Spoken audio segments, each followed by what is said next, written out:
Hey, I'm Kevin with Godlyke Incorporated, and welcome to Tone Talk. I'm not sure which episode this is, but it's the latest one. Here with my buddy Rob Compa from the band Dopapod. He just got off a tour. What's up, Rob? Nothing. How's it Feeling going? Good. I'm good. Good, man. And we're here today to talk about a new pedal that we're working on.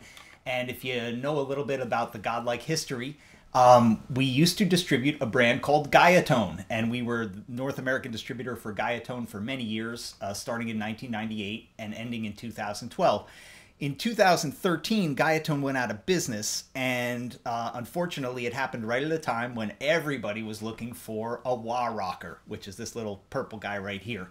And a lot of people are looking for this pedal now because a gentleman by the name of Guthrie Govan is an advocate of it and uses it quite effectively in his pedal board, and it's a great sounding little envelope filter. It's also been used by a bunch of other guys, Stevie Salas, Lenny Kravitz, Powerman 5000, tons of bands have used this. There's also a bass version that a lot of guys, Juan Alderete and a bunch of other heavy-hitting cats like to use. We'll talk about that in a little bit as well. But unfortunately, the wah rockers aren't available. If you try and buy them used, they're a lot of money. So we felt it was a good time to come out with our version of the wah rocker, and we're coming out with it under the TWA brand that you guys maybe or may not be familiar with. Great Divide, Little Dipper. So this will be the TWA Wah Rocker, and here is the prototype right here. So what we wanted to do is sit down and give you a little A-B between the two pedals and show you how similar they sound and how they differ, because we added a couple of new features to our version that kind of make it a little more versatile. So Rob's going to play guitar, I'm going to twist knobs, and that's it. So let's go. So we're going to start. We've got a little A-B box here. It's just a passive A-B box. It shouldn't affect the tone too much, but it just allows us to switch between the two pedals very quickly. The first one we're going to start with is the WR3 Wah Rocker, and we've got the two knobs set about midway, slightly above that, and the blend, dry blend, is on. Okay, so Rob, do your thing.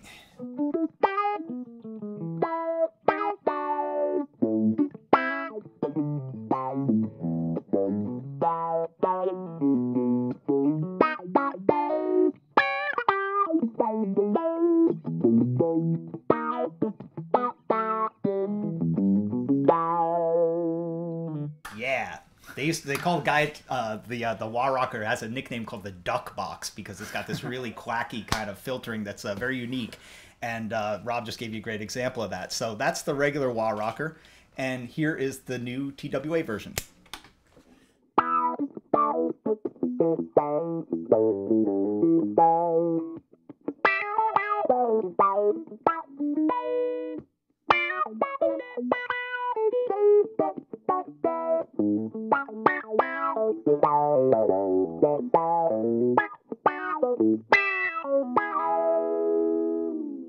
Okay, so as you can hear, we pretty much nailed the original wah rocker sounds with the new TWA version, but we also added some additional controls, which gives you more versatility. We have the traditional decay and threshold controls that the regular wah rocker has, and I'm going to take you through those. Rob, play a little bit. This is the threshold, and you can hear the different.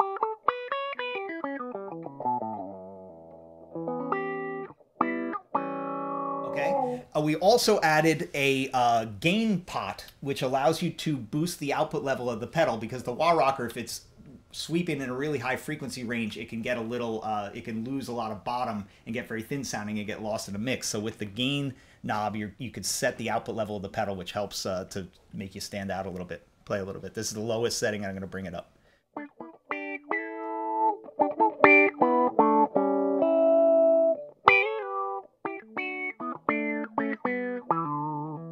Which is kind of neat too, because as you boost the gain, it also helps the filter to get a little bit dirtier, which is kind of neat.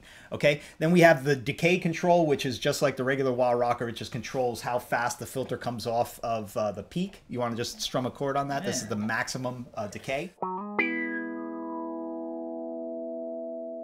Okay, and then we added two additional controls on the front end. One is called range, and range allows, it just takes the whole filter sweep and moves it in the frequency band, so you can have it set lower or higher. I'm going to start at the low setting and then bring it up, so just play a little bit.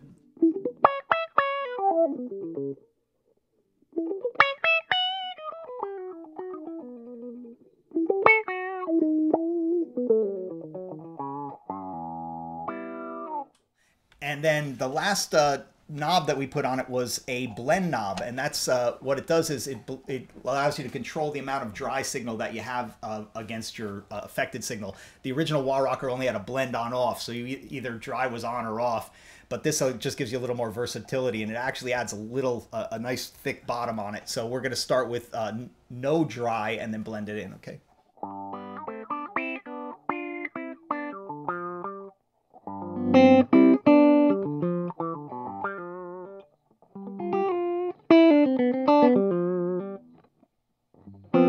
That's it. And then last but not least, which we'll get to in a separate video, is we added a guitar and bass switch, so you can actually switch between the settings of the bottom Wah Rocker, which was a Wah Rocker designed for bass, and the regular WR3 Wah Rocker. So that's it. The TWA Wah Rocker coming at you soon. I'm Kevin from Godlyke, Rob from Dopapod. Tune in soon. See you, man.